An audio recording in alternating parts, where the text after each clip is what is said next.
Materi Bahasa Indonesia Bab 2, Buku-buku berbicara, yaitu teks prosedur, kelas 9 SMP Kurikulum Merdeka. Yang pertama, kita akan membahas mengubah petikan cerpen menjadi teks prosedur. Teks prosedur adalah teks yang berisi langkah-langkah atau tahapan untuk melakukan sesuatu kegiatan secara berurutan dan sistematis. Tujuannya supaya pembaca dapat mengikuti instruksi dengan benar untuk mencapai hasil tertentu. Nah, ciri-ciri teks prosedur yang pertama, menggunakan kalimat perintah. Yang kedua, disusun dengan langkah-langkah berurutan.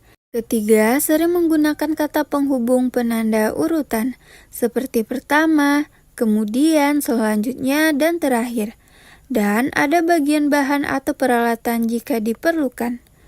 Struktur teks prosedur. Yang pertama yaitu tujuan, berisi penjelasan mengenai maksud atau tujuan dari kegiatan yang akan dilakukan. Yang kedua, bahan atau alat. Bahan atau alat ini hanya opsional, hanya jika diperlukan. Berisi daftar bahan atau alat yang dibutuhkan untuk melakukan kegiatan. Dan yang terakhir yaitu langkah-langkah, berisi urutan cara atau tahapan yang harus dilakukan secara sistematis. Nah, sekarang kita akan membahas bagaimana cara mengubah cerpen menjadi teks prosedur.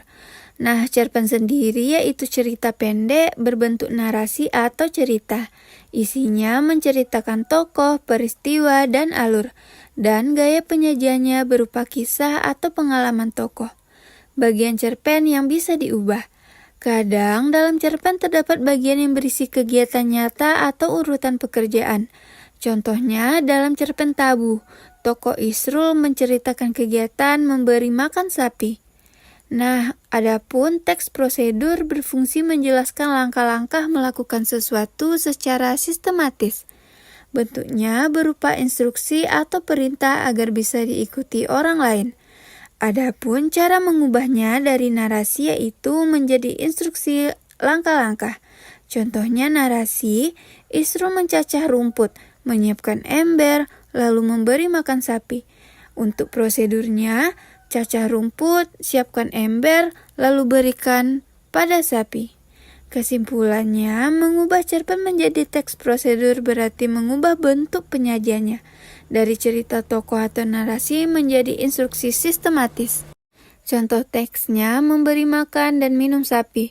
Ini adalah contoh dari teks prosedur yang sebelumnya yaitu adalah teks narasi. Yang pertama, ada peralatan berupa parang yang tajam, alas mencacah, dan ember. Adapun bahannya rumput, air hangat, dan garam. Dan langkah-langkahnya. Yang pertama, pilih rumput dengan cermat. Siapa tahu ada benda berbahaya yang dapat tertelan oleh sapi. Yang kedua, cacah rumput dengan parang. Ukuran cacahnya tergantung usia sapi. Untuk sapi dewasa, ukuran cacahan kira-kira 10 cm.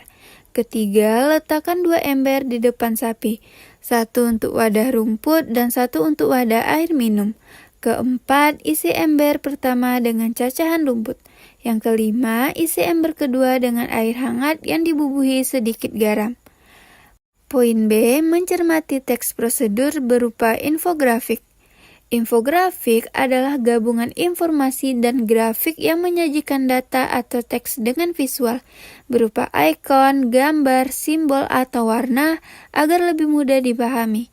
Kalau teks prosedur disajikan dalam bentuk infografik, maka langkah-langkahnya biasanya dibuat lebih ringkas, jelas, dan berurutan, sering ditandai dengan angka, panah, atau ikon. Teman-teman bisa melihat teks prosedur berupa infografik pada gambar berikut. Poin C, mempraktikkan prosedur membuat poster. Poster adalah media publikasi berupa tulisan, gambar, atau gabungan keduanya yang ditempel di tempat umum dengan tujuan memberikan informasi, mengajak, atau mempengaruhi orang lain. Teman-teman bisa melihat contoh dari teks prosedur berupa poster pada gambar berikut. Poin selanjutnya, mempraktikkan prosedur wawancara. Yang pertama, tujuan. Agar wawancara berjalan dengan baik, terarah, dan menghasilkan informasi yang benar serta bermanfaat. Adapun alat dan bahannya opsional jika diperlukan, berupa buku catatan dan alat tulis, alat perekam berupa HP atau tape recorder, dan sebagainya. Adapun langkah-langkahnya, yang pertama, tentukan tema wawancara sesuai dengan tujuan. Yang kedua, pelajari masalah yang berhubungan dengan tema tersebut agar tidak salah arah. Yang ketiga, buat garis besar pertanyaan. Jika perlu, kirimkan dulu ke narasumber. Keempat, tentukan narasumber yang tepat, lalu cari informasi tentangnya. Kelima, buat janji dengan narasumber agar wawancara berjalan dengan lancar. Keenam, siapkan peralatan wawancara, berupa buku catatan dan alat perekam. Ketujuh, saat bertemu, minta izin jika wawancara akan direkam. Kedelapan, mulailah wawancara dengan memperkenalkan diri. Lalu, ajukan pertanyaan sesuai urutan. Kesembilan, catat poin-poin penting dari jawaban narasumber. Yang terakhir, setelah selesai, buat laporan hasil wawancara untuk mengecek kembali informasi yang telah diperoleh. Selanjutnya, mempraktikkan prosedur menulis esai. Struktur teks prosedur dalam menulis esai. Yang pertama, tujuan.